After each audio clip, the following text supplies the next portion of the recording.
Welcome back, everyone. You are tuning in to Dating Decoded, your favorite podcast for, decoding the complexities of dating and human connection. I'm Jake, as always. And I'm Mia. So good to be back with you all. And Jake, I'm super excited about what we're diving into today because it's one of those subtle yet incredibly powerful techniques, you know? Oh, absolutely, Mia. This is, I think it's one of those things that once you hear it, you're going to think, oh, I totally get it now. This makes so much sense. We're going to be talking about a way to just effortlessly ease into initial social interaction. Exactly. And build rapport like almost instantly. It's about, just making that first touch point feel, less like a touch point and more like a gentle, natural flow. It's really cool. Yeah, it takes the pressure off, both for you and for the other person you're connecting with. And before we really jump in, a quick reminder to all of you amazing listeners out there, if you're enjoying what we do here on Dating Decoded, please do hit that like button and subscribe. It really, really helps us out. It absolutely does. And make sure you don't miss any of our upcoming episodes, which, trust me, you won't want to miss. We have some really good stuff planned. So, Jake, ready to unpack this subtle art?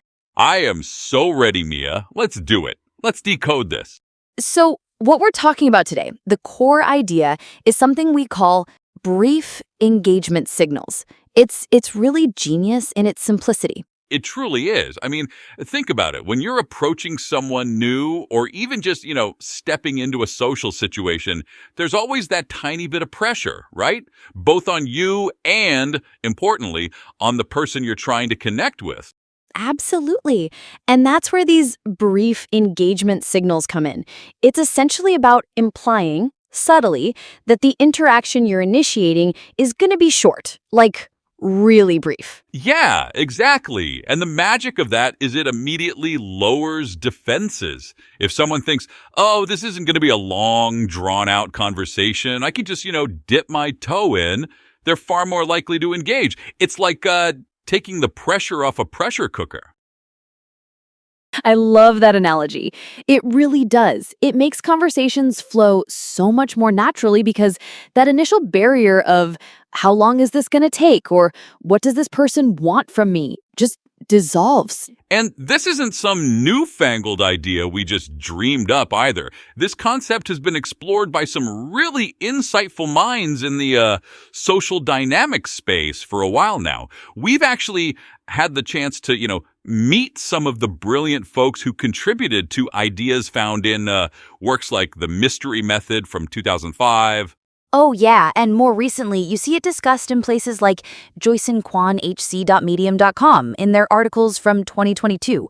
It's a foundational concept for a reason. It just works. It's all about framing that initial approach as a low-stakes encounter. It's like, hey, I'm just here for a quick moment, thought I'd say hello. And that, surprisingly, is often enough to open the door to a much longer, more meaningful interaction if the chemistry's there. Right. It's not about being dishonest, really. It's about creating an environment where the other person feels comfortable enough to choose to engage further. If you go in with like a heavy, intense vibe, you're just going to shut people down. No. And look, some people might hear this and think, oh, is this a bit manipulative? And we get that perspective.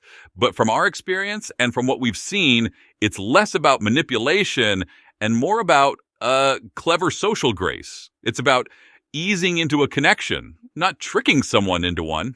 Yeah, exactly. It's about understanding human psychology, really, and how to make initial interactions less intimidating for everyone involved. And when you deliver it genuinely, it comes across as, confident and considerate, not sneaky. So, how about we dive into some actual examples? Because once you hear these, you're going to realize you've probably either used them yourself without realizing it or seen them in action. Yeah, absolutely. And that brings us perfectly into the actual psychology behind it, which I find so fascinating because it's not just a trick. It's really rooted in how we as humans react to social pressure. Right, exactly. When you think about it, the biggest hurdle in any new interaction is often that initial awkwardness, both for the person initiating and the person being approached.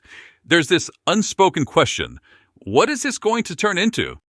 Exactly. And by immediately signaling, even subtly, that this interaction has a built in endpoint, you're essentially disarming that initial apprehension. You're saying, hey, this isn't a huge commitment, no pressure. It's brilliant because it taps into our natural desire for comfort and predictability. If I know this conversation is going to be brief, I'm way more likely to open up, right? My defenses stay down. It's like, okay, I can spare a minute. What's the worst that could happen? And that's precisely where the rapport building happens. Because once that initial wall is down, you're not trying to batter it down. You're just gently inviting them in. And in that relaxed state, genuine connection is so much easier to form. It's brilliant because it taps into our natural desire for comfort and predictability. If I know this conversation is going to be brief, I'm way more likely to open up, right? My defenses stay down. It's like, okay, I can spare a minute. What's the worst that can happen? And that's precisely where the rapport building happens, because once that initial wall is down, you're not trying to batter it down. You're just gently inviting them in. And in that relaxed state, genuine connection is so much easier to form. So you create this low pressure bubble, and within that bubble, you can actually build a genuine connection. And if that connection is there, then poof, the limited time constraint can just elegantly disappear or be extended naturally. Exactly. It's not about being stuck to a script for the whole interaction. It's about getting that first comfortable entry. And honestly, it works in so many real world scenarios. Think about it. How many times have you been approached and felt instantly on guard because you didn't know if this person was going to, monopolize your time? Oh, absolutely. And then you're just mentally planning your escape route before the conversation even really starts. But with this, it's like, oh, okay, they're just saying hello for a sec. And then before you know it, you've been chatting for 5, 10 minutes and you didn't even notice the initial awkwardness. Yeah, it completely sidesteps that. It allows you to skip right to the good stuff, the actual getting to know you part, without all the baggage of, is this going to be weird? Is this going to be long? And that to me is just incredibly effective social engineering, for lack of a better term. I love that. Social engineering. It's true, though. It's understanding the mechanics of human interaction and then just giving it a little nudge in the right direction. It's a truly powerful concept when you master it. And that's why we wanted to spend the whole episode on it. It's amazing how something so simple can have such a profound impact on how an interaction unfolds. And I think now is the perfect time to actually dive into some of those specific examples we've been teasing the audience with. These are the practical applications, the how-to. Yes, because once you hear these, you're going to be like, oh, I've totally seen that. I've done that. So let's kick it off with our first tip. This one is all about the verbal cue with an opener. It's so simple, it's like a superpower. The example given in the material goes like this. Hey, I've only got a minute, but I noticed your style and wanted to say hi. What's your name? Ooh, I love that one. It's so straightforward, and the context they give for this is approaching someone, say, in a coffee shop, You see someone interesting, and you want to say something, but you don't want to come across as intrusive or like you're going to take up their whole afternoon. Right, exactly. And the key here is that phrase, I've only got a minute. That's the magic right there because immediately it lowers the stakes for the other person. They're thinking, okay, this isn't going to be a long, drawn-out conversation. I can spare a minute. Exactly. It takes away that mental burden. If you just walk up to someone and say, hey, what's up? Or, can I talk to you for a second? There's an unspoken pressure. They're like, a second? What does that even mean? Is this going to be an hour? Yeah, and then they're instantly on guard, trying to figure out your angle. But if you say, I've only got a minute, it's almost like you're doing them a favor by keeping it brief. You're respecting their time up front. Yeah, and it's so unassuming. The document mentions this is straight from the mystery method. which, some really influential folks in this space have written about. We actually met some of those guys. Well, not the mystery, but people influenced by that work. And they all swear by this simple opener. It works. It does, and the effect, as described, is that it reduces pressure, allowing a natural flow if she engages, which, is exactly what we were talking about earlier with the psychology of it. It just greases the wheels of the conversation. It does. And it's an invitation, not a demand. You're saying, I'm just passing through, but I wanted to acknowledge you. And if they respond positively, if they engage, then that minute can organically extend. You haven't lied. You did only have a minute in your head, but then the connection was there, so you stayed. Yeah, and it feels natural. It doesn't feel forced or manipulative. Even though you're, subtly setting an expectation, it's just a genuine way of saying, I'm interested, but I also respect your boundaries. Precisely. And it's a great confidence builder for the person initiating, too, because you're not committing to a full-blown interrogation. You're just aiming for a quick, positive exchange. It's much less intimidating for everyone involved. And the worst that can happen is they say, oh, sorry, I'm really busy. And then you just say, no problem, have a great day. And you're out. No awkward lingering, no weirdness. Exactly. It minimizes the potential for rejection to feel really heavy, It's like, okay, well, I tried, and I was only going to be there for a minute anyway. So it's a win-win, truly. I think everyone should try this. So, building on that idea of managing expectations, the second tip we want to dive into is something we're calling the just passing through excuse or the situational excuse. Ooh, I like that. It's so clever because it uses your environment to your advantage. It's like, I'm not here for you, I just happened to be here and you caught my eye. Exactly, it's super smooth. The example they give in the material is, I'm on my way to a meeting, but I couldn't pass by without asking, what do you think of this place? That's gold. I mean, what do you think of this place? It's so open-ended, right? And it immediately invites a natural conversation. Yeah, and the context here, it's used in a public setting like a park. You're walking, you're clearly on your way somewhere, even if that somewhere is just like back to your car. Or like to grab a coffee, right? It's that implication of a time limit tied to a fabricated obligation, as the document puts it, which, sounds a bit formal, but it just means you're saying you're busy. You have somewhere to be, so this isn't going to be a long-winded thing. Right, exactly. You're not lying per se. You're just emphasizing your itinerary. It's a way of saying, I'm not desperate to talk to you. I just genuinely noticed something about you and wanted to connect briefly. It totally frames the approach as casual. Like, you're not stopping your whole life for this person. You're just, taking a quick detour because they're interesting. And that immediately lowers their defenses. They're like, oh, okay, this isn't going to be weird or like an interrogation. Yeah, it's not a high-pressure sale. It's just a friendly, fleeting interaction. And that, I think, makes people so much more receptive. They're not bracing themselves for, a 20-minute conversation they didn't sign up for. Precisely. It's like, I'm just passing through, but you're cool, so I stopped for literally 1 second.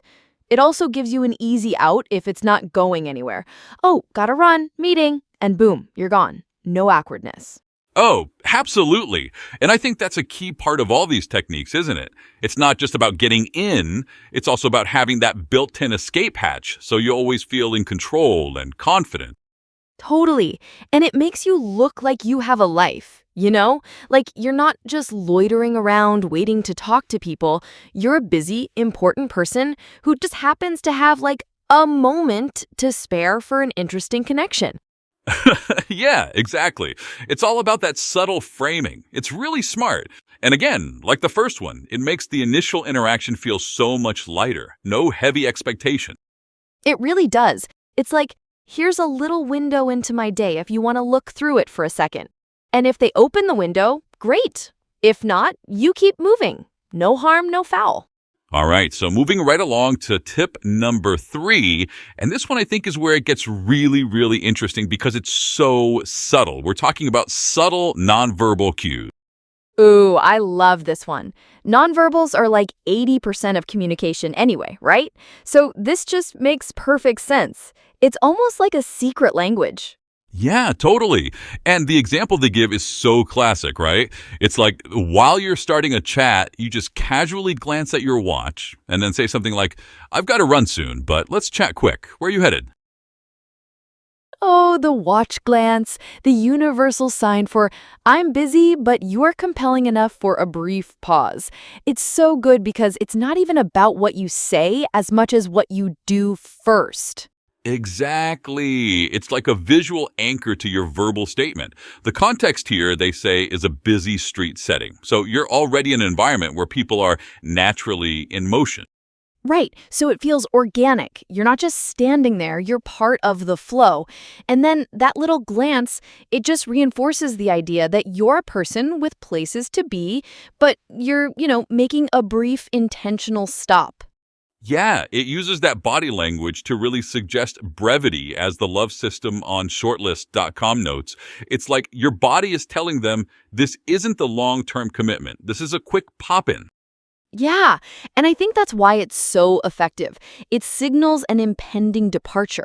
So if they do want to engage, they know they have to do it quickly. It encourages them to invest in the conversation right away, to get to the point or to share something interesting. Yeah, like, hey, my window of opportunity here is small. So if you got something to say, now's the time to say it. It's almost like a mini unspoken challenge. Yeah, and I think it also, for you as the person initiating, it gives you that confidence because you know you have an out built in. You've already established, hey, I'm not sticking around forever. So if the conversation falters, you're not left standing there awkwardly. That's actually a huge point, Mia. The confidence it gives you to initiate because you know you're not trapped. It's like, I'm just going to throw this out there, see what happens, and if it's not a fit, I've already told you I'm leaving. Exactly. It's almost like a self-soothing mechanism, too. You're calming your own nerves because you're not putting all this pressure on yourself for it to be a long, drawn-out, perfect conversation. It's just a quick hello. A quick hello, yeah. And I've seen this used so effectively, especially in those really busy environments where people are just naturally, going from point A to point B. It feels less like an interruption and more like a brief, pleasant pause. Totally. And I think it shows the respect for their time too, right? You're not being overly demanding. You're just offering a quick interaction. It's like, hey, I saw you, you seemed interesting. Here's a quick moment to connect. No pressure.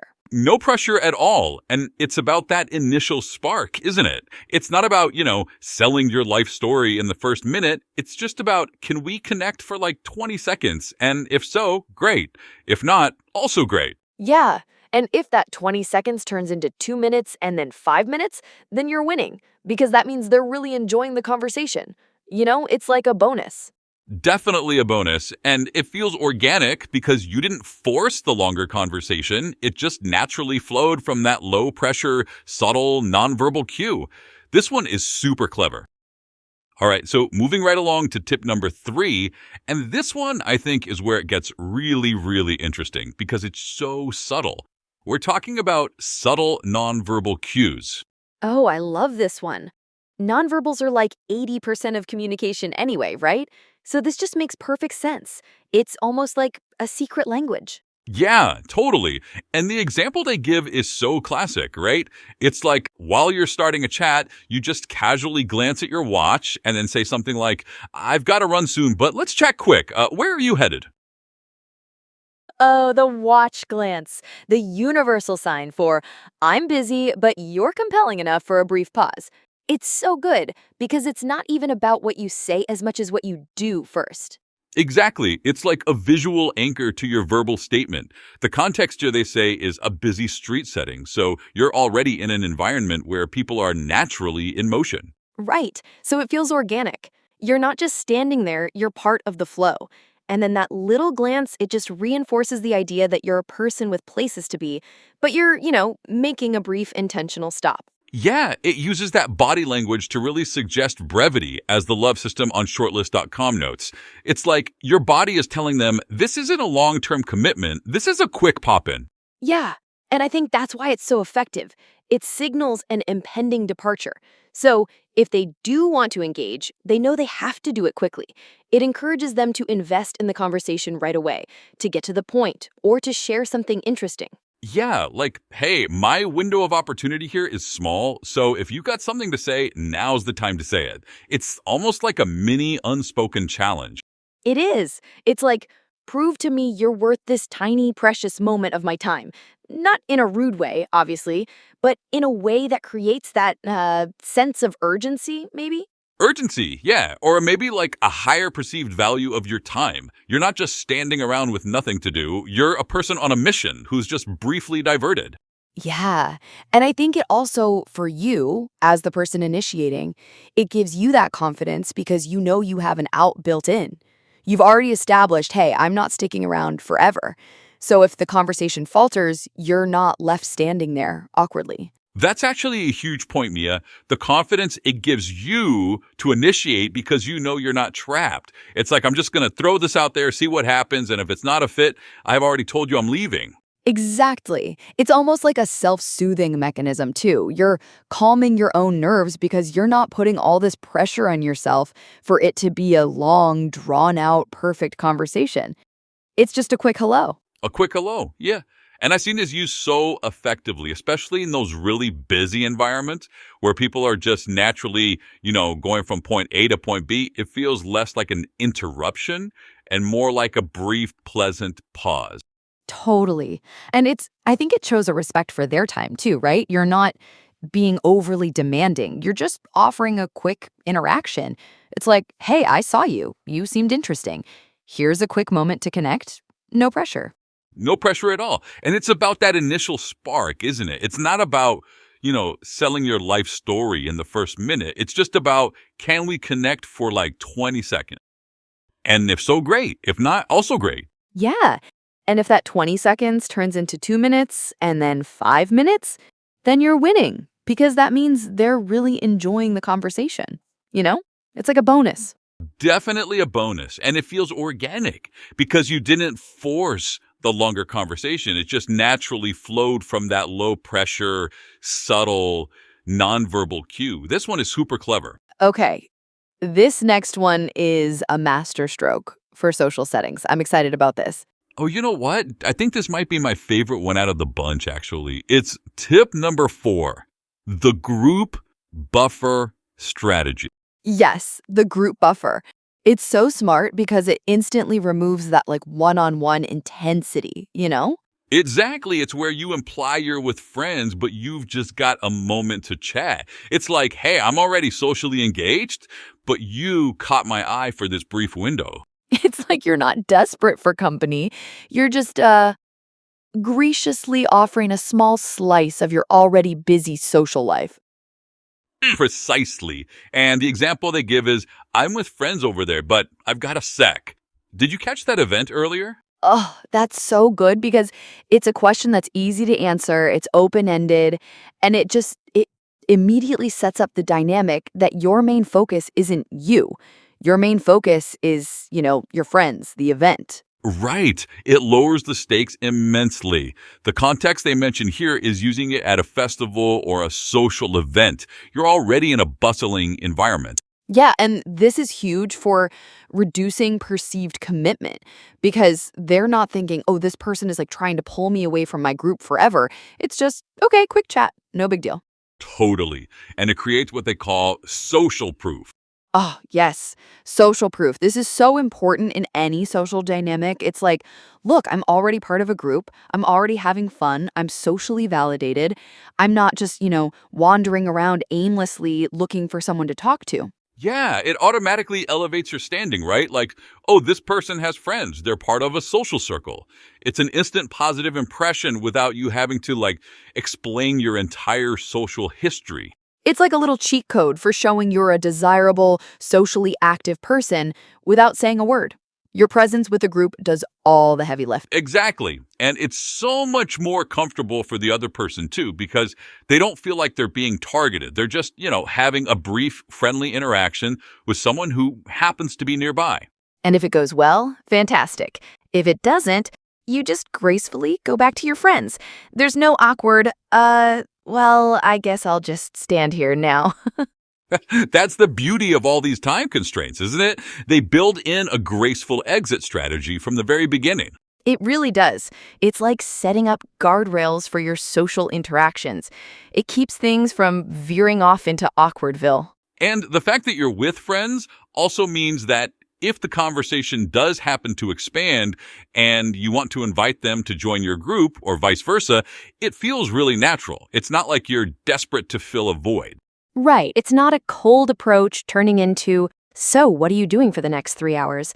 It's like, oh, this is going well. Maybe you want to join us for a bit. It makes it very organic. Yeah, it totally does. It's a very clever way to initiate, especially if you're a bit nervous about, going up to someone by yourself. This gives you that buffer. It truly is. It's like, I'm just here for a moment, enjoying myself, and then you appeared. So here's a brief, pleasant interlude. Yeah, and it also it subtly implies that your time is valuable. You're not just loitering. You're with people. You have a purpose there. It's definitely one of those techniques that once you see it, you can't unsee it. And you realize how often, genuinely charismatic people use variations of this without even thinking about it. Oh, absolutely. It's just good social intelligence, really. It's reading the room and understanding how to make people feel comfortable. Totally. So the group buffer strategy, highly effective, super low pressure. Definitely one to add to your social toolkit, listeners. So we've talked about all these fantastic tips, right? The verbal cue, the situational excuse, nonverbal hints, and the group buffer. They all sound super effective. Oh, they are, Jake. I mean, we've seen them in action. And honestly, they just make initial interactions so much smoother. It's like social lubricant. Social lubricant, I like that. But, we have to talk about the flip side of this because while they are powerful tools, there's always the question of authenticity and how these can be perceived. Yeah, that's a really good point. Because the PDF mentions that the establishment's claim of effectiveness is tempered by its reliance on scripted delivery, and that overused constraints can seem disingenuous, risking rejection if detected. Which, that's fair. Totally fair. If you walk up to someone with the exact same line, word for word, every single time, it's going to start sounding like a bad infomercial, isn't it? Yeah, exactly. And people are smart. They can pick up on insincerity. If you're like, oh, I've only got a minute, but then you proceed to talk for 20 minutes and you clearly have nothing else to do, it just doesn't compute. Right. It's about genuine delivery. You can have the framework, but you have to adapt it to the moment, to the person. It's not about being a robot. It's about being, strategically human. Strategically human. I love that. And the PDF also touches on the manipulative undertone aspect, calling out the false pretense and mentioning that it raises ethical flags. And I think that's important to acknowledge. It is, and I think that's where the nuance comes in. Are you genuinely trying to ease an interaction, or are you trying to trick someone into talking to you? I think the intention really matters. Absolutely. And that's why we always say these are tools for connection, not for deception. They're about reducing pressure, not about leading someone on. It's about making someone comfortable enough to engage with you, not about trapping them. Yeah, and I think that's where the importance of context and reading social cues comes into play, right?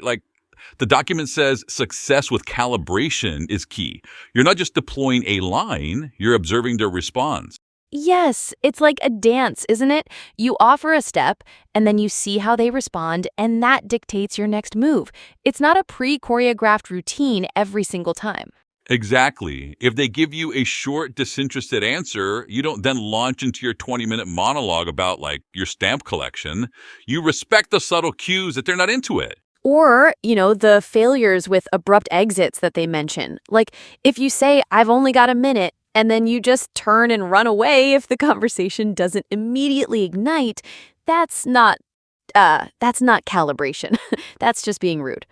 No, that's not dating decoded. That's just the quick exit strategy from a party you didn't want to be at, right? So it really does challenge that one-size-fits-all narrative, doesn't it?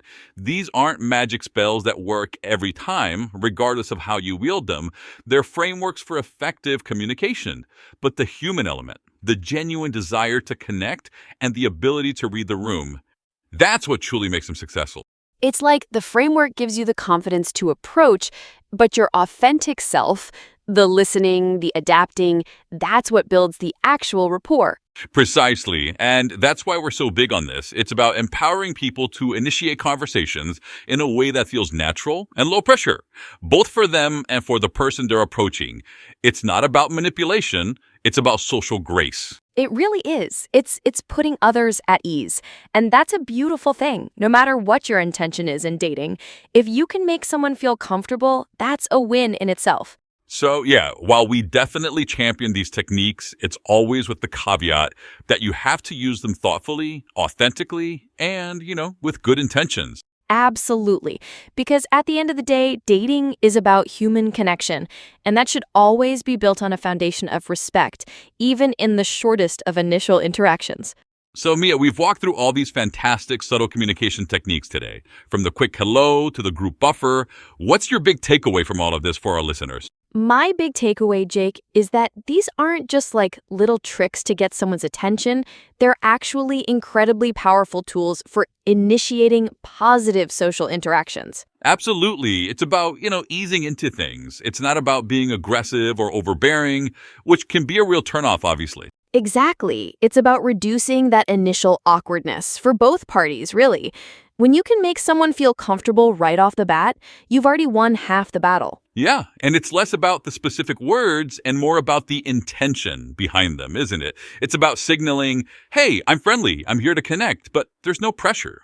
Totally. And I think that's why they're so effective in building rapport quickly, because you're taking away the usual barriers. You're saying, we can just have a quick, light chat, and that openness really invites a genuine response. Right. It lowers their defenses, it lowers your own anxiety about approaching, and suddenly you're just two people having a conversation. It's pretty magical when it works. It really is. And, we always stress this, but it comes back to that genuine intention. These aren't about being manipulative or deceitful.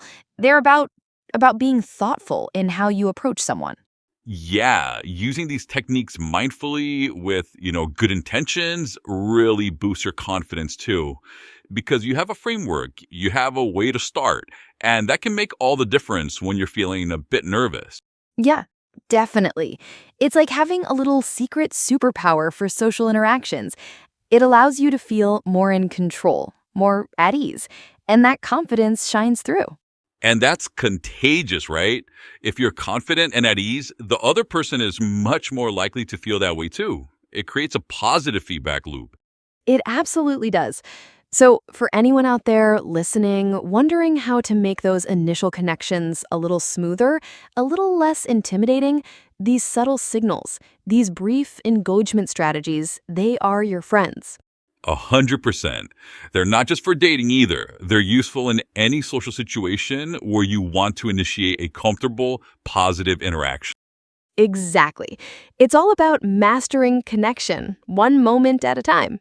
And that brings us to the end of another fantastic episode of Dating Decoded. Mia, as always, it's been an absolute pleasure diving into these fascinating topics with you. It really has. I always learn so much, and I have a blast. So thank you to all of you, our amazing listeners, for tuning in. We really appreciate you spending your time with us. Definitely. And before we sign off, a quick reminder to please remember to like and subscribe to Dating Decoded wherever you get your podcasts. It really helps us out, and it makes sure you don't miss any of our upcoming episodes. Yeah, and hit that notification bell too. That way, you'll be the first to know when a new episode drops. We've got some really exciting topics lined up for you, continuing our series on navigating the world of connection. Absolutely. We're going to keep bringing you more insights, more tips, and hopefully a lot more laughs. So from Mia and myself, Jake, thank you again for listening. We'll catch you next time on Dating Decoded.